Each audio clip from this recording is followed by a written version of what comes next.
Вашата земја е мост помеѓу истокот и западот, а мешавината од етнички и религиозни култури треба да создава мозаик во кој секое камче ќе има своја оригиналност.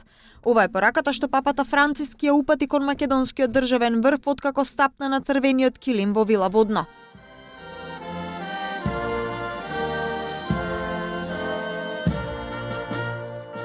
Ватикан со големо внимание ја следел Северна Македонија од независноста па до сега и го поддржал секој чекор на земјата за унапредување на дијалогот и разбирањето меѓу властите и верските заедници. Оваа мешавина од различни етнички припадности и религиозни култури овозможи да се постигне мирен и долг соживот. Овие посебни карактеристики во исто време се од голема важност за патот кон што побрза интеграција со европските земји.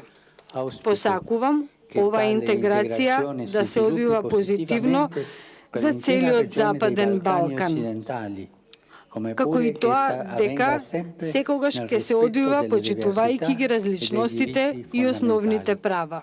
Председателот Иванов посетата на првиот човек на Ватикан ја нарече символична и дека доаѓа во време кога општеството е длабоко поделено, а црквата и џамијата се злоупотребуваат. Побара од папата Франциск да помогне во духовна обнова на земјата и ги повика граѓаните да ја препознаат пораката која ја носи неговата светост пред да биде предоцна. Македонското општество е длабоко поделено, а македонската држава е тешко ранета поради прекршени ветувања, изневерени очекувања и разнишена доверба во меѓународната заедница.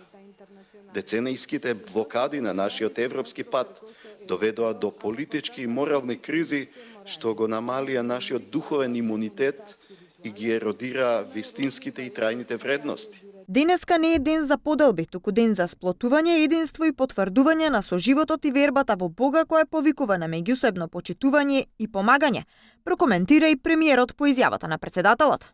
Во Вила Водно папата Франциск оствари одделни средби, со председателот Иванов во една просторија, а потоа со премиерот Заев во друга просторија. Во посебна сала го чекаше целиот државен врв, а тој пораките ги пренесе пред големиот број министри, новиот председател, опозицијата, дипломатскиот кор и цивилното општество.